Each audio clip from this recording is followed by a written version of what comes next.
بسم اللہ الرحمن الرحیم۔ السلام علیکم۔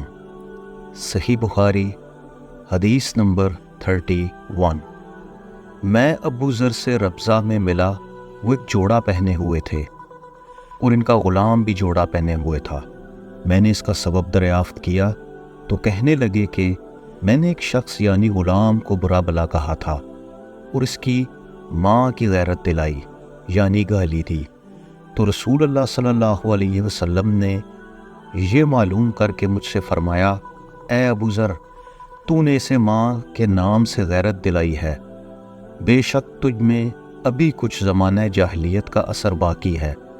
یاد رکھو ماتحت لوگ تمہارے بھائی ہیں، اللہ نے اپنی کسی مصلحت کی بنا پر انہیں تمہارے قبضے میں دے رکھا ہے، تو جس کے ماتحت اس کا کوئی بھائی ہو تو اس کو بھی وہی کھلائے جو آپ کھاتا ہے، اور وہی کپڑا اسے پہنائے جو آپ پہنتا ہے، اور ان کو اتنے کام کی تکلیف نہ دو کہ ان کے لیے مشکل ہو جائے، اور اگر کوئی سخت کام ڈالو تو تم خود بھی ان کی مدد کرو۔ صحیح بخاری حدیث نمبر 32۔ جب سورۃ انعام کی یہ آیت اتری، جو لوگ ایمان لائے اور انہوں نے اپنے ایمان میں گناہوں کی آمیزش نہیں کی، تو آپ صلی اللہ علیہ وسلم کے اصحاب نے کہا، یا رسول اللہ، یہ تو بہت ہی مشکل ہے، ہم میں کون ایسا ہے جس نے گناہ نہیں کیا؟ تب اللہ پاک نے سورۃ لقمان کی یہ آیت اتاری کہ بے شک شرک بڑا ظلم ہے۔ صحیح بخاری حدیث نمبر 33۔ آپ صلی اللہ علیہ وسلم نے فرمایا، منافق کی علامتیں 3 ہیں، جب بات کرے جھوٹ بولے، جب وعدہ کرے اس کے خلاف کرے، اور جب اس کو امین بنایا جائے تو خیانت کرے۔ صحیح بخاری حدیث نمبر 34۔ رسول اللہ صلی اللہ علیہ وسلم نے فرمایا کہ 4 عادتیں جب کسی میں ہوں تو وہ خالص منافق ہے، اور جس کسی میں ان 4 میں سے ایک عادت ہو تو وہ بھی نفاق ہی ہے جب تک اسے نہ چھوڑ دے، اور وہ یہ ہے، جب اسے امین بنایا جائے تو امانت میں خیانت کرے، اور جب بات کرتے وقت جھوٹ بولے، اور جب کسی سے عہد کرے تو اسے پورا نہ کرے، اور جب کسی سے لڑے تو گالیوں پر اتر آئے۔ اس حدیث کو شعبہ نے بھی سفیان کے ساتھ عامش سے روایت کیا ہے۔ صحیح بخاری حدیث نمبر 35۔ رسول اللہ صلی اللہ علیہ وسلم نے فرمایا، جو شخص شب قدر ایمان کے ساتھ محض ثواب آخرت کے لیے ذکر و عبادت میں گزارے، اس کے گزشتہ گناہ بخش دیے جاتے ہیں۔ صحیح بخاری حدیث نمبر 36۔ آپ صلی اللہ علیہ وسلم نے فرمایا کہ جو شخص اللہ کی راہ میں جہاد کے لیے نکلا، اللہ اس کا ضامن ہو گیا۔ اللہ تعالیٰ فرماتا ہے، اس کو میری ذات پر یقین اور میرے پیغمبروں کی تصدیق نے اس سرفروشی کے لیے گھر سے نکالا ہے، میں اس بات کا ضامن ہوں کہ یا تو اس کو واپس کر دوں ثواب اور مال غنیمت کے ساتھ، یا شہید ہونے کے بعد جنت میں داخل کر دوں۔ رسول اللہ صلی اللہ علیہ وسلم نے فرمایا، اور اگر میں اپنی امت پر اس کام کو دشوار نہ سمجھتا تو لشکر کا ساتھ نہ چھوڑتا، اور میری خواہش ہے کہ اللہ کی راہ میں مارا جاؤں، پھر زندہ کیا جاؤں، پھر مارا جاؤں، پھر زندہ کیا جاؤں، پھر مارا جاؤں۔ صحیح بخاری حدیث نمبر 37۔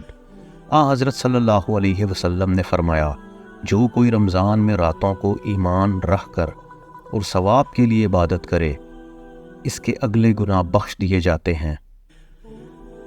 صحیح بخاری حدیث نمبر 38۔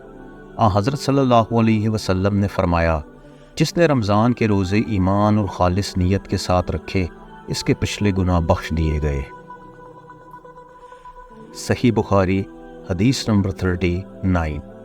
حضرت صلی اللہ علیہ وسلم نے فرمایا، بے شک دین آسان ہے، اور جو شخص دین میں سختی اختیار کرے گا تو دین اس پر غالب آ جائے گا اور اس کی سختی نہ چل سکے گی، بس اس لیے اپنے عمل میں پختگی اختیار کرو، اور جہاں تک ممکن ہو میانہ روی برتو، اور خوش ہو جاؤ کہ اس طرز عمل سے تم کو دارین کے فوائد حاصل ہوں گے، اور صبح اور دوپہر اور شام اور کسی قدر رات میں عبادت سے مدد حاصل کرو، نماز 5 وقتہ بھی مراد ہو سکتی ہے کہ پابندی سے ادا کرو۔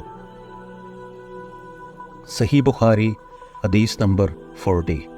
رسول اللہ صلی اللہ علیہ وسلم جب مدینہ تشریف لائے تو پہلے اپنے نانہال میں اترے جو انصار تھے، اور وہاں آپ نے 16 یا 17 ماہ بیت المقدس کی طرف منہ کر کے نماز پڑھی، اور آپ کی خواہش تھی کہ آپ کا قبلہ بیت اللہ کی طرف ہو۔ جب بیت اللہ کی طرف نماز پڑھنے کا حکم ہو گیا تو سب سے پہلی نماز جو آپ نے بیت اللہ کی طرف پڑھی عصر کی نماز تھی۔ وہاں آپ صلی اللہ علیہ وسلم کے ساتھ لوگوں نے بھی نماز پڑھی۔ پھر آپ کے ساتھ نماز پڑھنے والوں میں سے ایک آدمی نکلا اور اس کا مسجد بنی حارثہ کی طرف گزر ہوا تو وہ لوگ رکوع میں تھے۔ وہ بولا کہ میں اللہ کی گواہی دیتا ہوں کہ میں نے رسول اللہ صلی اللہ علیہ وسلم کے ساتھ مکہ کی طرف منہ کر کے نماز پڑھی ہے۔ یہ سن کر وہ لوگ اسی حالت میں بیت اللہ کی طرف گھوم گئے، اور جب رسول اللہ صلی اللہ علیہ وسلم بیت المقدس کی طرف منہ کر کے نماز پڑھا کرتے تھے، یہود اور عیسائی خوش ہوتے تھے، مگر جب آپ صلی اللہ علیہ وسلم نے بیت اللہ کی طرف منہ پھیر لیا تو انہیں یہ امر ناگوار ہوا۔ ظہیر ایک راوی کہتے ہیں کہ ہم سے ابو اسحاق نے براہ سے یہ حدیث بھی نقل کی ہے کہ قبلہ کی تبدیلی سے پہلے کچھ مسلمان انتقال کر چکے تھے، تو ہمیں یہ معلوم نہ ہو سکا کہ ان کی نمازوں کے بارے میں کیا کہیں۔ تب اللہ نے یہ آیت نازل کی کہ وَمَا كَانَ اللَّهُ لَا يُضِيعُ إِيمَانَكُمْ، سورہ البقرہ آیت 143۔ صدق اللہ العظیم۔ اللہ حافظ۔